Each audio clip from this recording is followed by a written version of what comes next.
하나님은 지금 우리와 함께 하시며 내 삶의 자리가 주님의 은혜와 축복이 넘치는 천국으로 만들어 가십니다. 오늘 이 하루가 주님의 넘치는 사랑을 세상에 전하는 하루가 되길 기도합니다. 오늘은 시편 15에서 17편을 통독하겠습니다. 15편 다윗 지혜시. 여호와의 장막 및 성산에 거할 자의 자격과 여호와와 함께하는 자의 영원한 안전. 1절. 주의 장막에 주의 성산에 거할 자가 누구입니까? 2에서 5절. 주와 함께 거할 자의 자격. 정직하며 공의를 행하며 그 마음에 진실을 말하는 자. 그 마음에 서원한 것은 해로울지라도 변치 아니하는 자. 고리로 이자를 받고 꾸어주거나 뇌물을 받고 무지한 자를 해치 아니하는 자입니다. 5절. 이런 일을 행하는 자는 영원히 흔들리지 아니하리이다. 본 시편은 주의 장막, 주의 성산 등의 표현이 나오는 것으로 보아 성막에 관한 관심이 고조된 언약궤가 오벳 에돔의 집에서 다윗의 성 시온으로 옮겨져 안치되었을 때 저작된 것으로 추정됩니다. 이 시는 주의 장막에 들어갈 자의 자격이 강조되는 내용상의 특징 때문에 후대에 성전에 예배하기 위하여 들어가는 자의 자격을 묻고 답하는 임예송으로 사용된 것으로 추정됩니다. 16편 다윗 메시아 예언시. 여호와 유일 신앙을 가진 자의 영원한 복락. 1에서 4절. 여호와를 의지하는 여호와 유일 신앙의 고백. 주는 나의 주시오니 주밖에 나의 복이 없나이다. 이 땅의 성도는 존귀하니 나의 관심이 저희에게 있도다. 5에서 8절. 여호와 유일 신앙을 가진 자가 누리는 현재의 축복. 여호와는 나의 산업과 내 잔의 소득이시니 내 분깃을 지키시나이다. 나를 훈계하시고 밤마다 내 심장을 통하여 나를 교훈하게 하시는 여호와를 송축하라. 내가 여호와를 항상 내 앞에 모심이여 그가 내 우편에 계심으로 내가 요동치 아니하리라. 9에서 11절. 여호와 유일 신앙을 가진 자가 누릴 영원한 종말론적 복락. 내 마음이 기쁘고 내 영혼도 즐거워하며 내 육체도 안전히 거하리이다. 내 영혼을 버리지 않으시며 영원토록 지키실 것이라. 주께서 생명의 길을 내게 보이시리니 주님도 기뻐하며 우리도 기뻐하리이다. 다윗의 믹담. 믹담 즉 미크담이라는 표제는 본서와 56에서 60편 등 모두 6편의 시편에 등장합니다. 그러나 이 단어의 정확한 의미는 알 수 없습니다.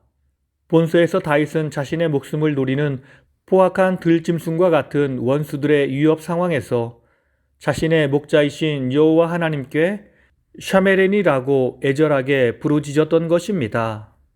본서가 언제 어떤 배경에서 저작되었는지는 알 수 없지만 하나님의 보호를 간구하는 1절의 내용으로 보아 다윗이 죽음조차 각오해야 하는 극심한 위기 상황에 처해 있거나 혹은 극심한 고난을 겪고 난 이후에 지은 것으로 추정됩니다.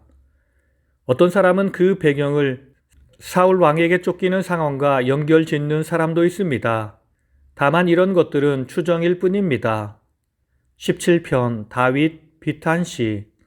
여호와 앞에서의 무죄 천명과 극한 원수들로부터의 구원 간구. 1에서 5절. 여호와 앞에서 자신의 무죄를 천명함. 여호와여 내 기도를 들어주소서. 나에게 판결하여 주시고 주의 눈으로 공평하게 살펴주소서. 주께서 내 마음을 살펴보셨으나 흠을 찾지 못하셨나이다. 나는 주의 말씀을 좇아 강포한 자의 길을 따르지 않았나이다. 6에서 12절. 여호와께서 극한 원수들로부터 건져주시기를 호소함. 내게 응답하실 것을 믿고 부르오니 나의 말을 들으소서. 주의 인자를 경이롭게 보여주소서. 나를 압제하였던 악인과 원수들 앞에서 주의 날개 그늘 아래로 나를 감추어 주소서. 13에서 15절. 여호와께서 원수들을 물리치고 구해 주시기를 다시 호소하며 의인의 승리를 확신함. 여호와여 주의 칼로 악인에게서 내 영혼을 구하소서. 이 세상에서 분깃만 받는 사람에게서 주의 손으로 나를 건져 주소서. 나는 의로운 중에 주의 얼굴을 배우리니 깰 때에 주의 형상으로 만족하리이다. 다윗의 기도, 기도로 번역된 테필라는 기도하다, 간구하다, 빌다 등으로 번역되는 동사 팔랄에서 유래하여 기도로 번역되었습니다. 이 표제는 시편에서 총 5회 사용되고 있는데 그중 4편은 비탄시이고 한 편은 민족 애가 시입니다. 이로 보건대 시편의 표제로 쓰인 테필라는 탄식의 기도로서의 의미가 있음을 알 수 있습니다. 이 5편 가운데 다윗의 시가 3편이나 된다는 사실은 다윗의 삶이 몹시 곤고하였음을 잘 보여줍니다. 본서는 대적들의 강포한 위협에 쫓기는 위기 상황에서 다윗이 하나님을 향하여 거듭 기도에 응답하여 줄 것을 간구하는 직설적 표현이 잘 살아있는 비탄시입니다.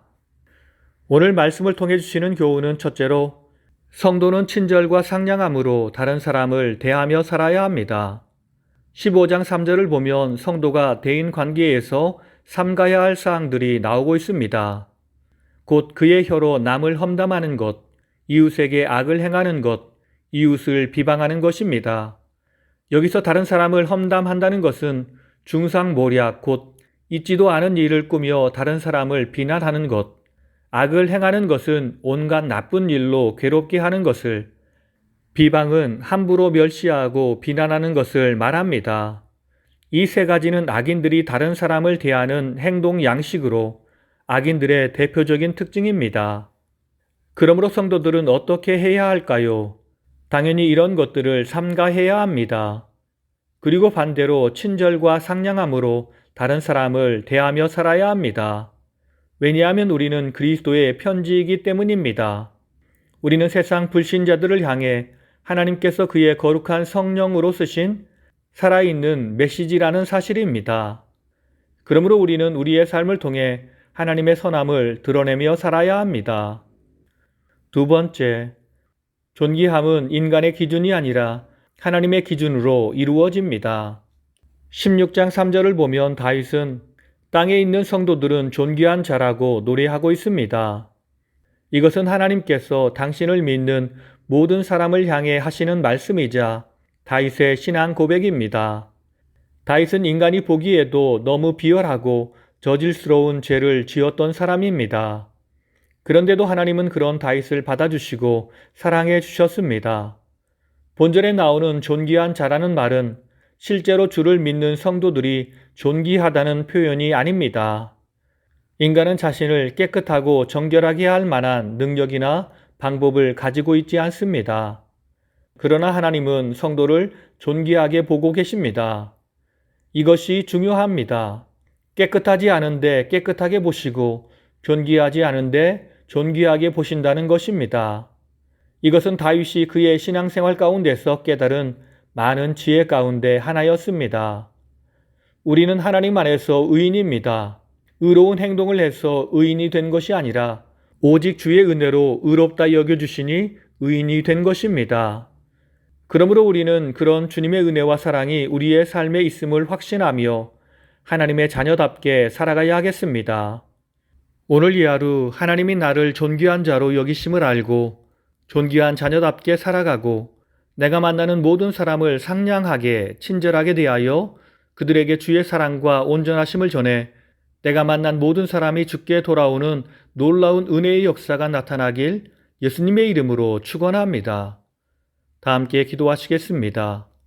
우리를 사랑하시어 육신의 몸을 입고 이 땅에 오신 주님, 주님이 이 땅에 오셔서 친절과 상냥함과 사랑으로 모든 사람을 대해 주셨습니다. 그런 주님의 친절이 사람들의 아픈 상처를 싸매고 회복시켜 주신 줄 믿습니다. 오늘 우리가 주의 말씀을 전하는 사신으로 내 행위와 삶을 통해 그리스도를 세상에 전하는 사람이 되게 하옵소서. 만나는 모든 사람에게 주의 친절과 사랑을 전하는 삶을 살게 하옵소서. 하나님이 나를 존귀한 자로 여기신 것을 기억하며 또한 지금은 세상 죄 가운데 살아가지만 앞으로 회개하고 주 앞에 돌아올 사람들도 주 앞에 존귀한 자임을 기억하며 그들에게 사랑을 전하는 삶을 살게 하옵소서. 살아계시며 우리와 함께 하시는 예수님의 이름으로 기도드립니다. 아멘.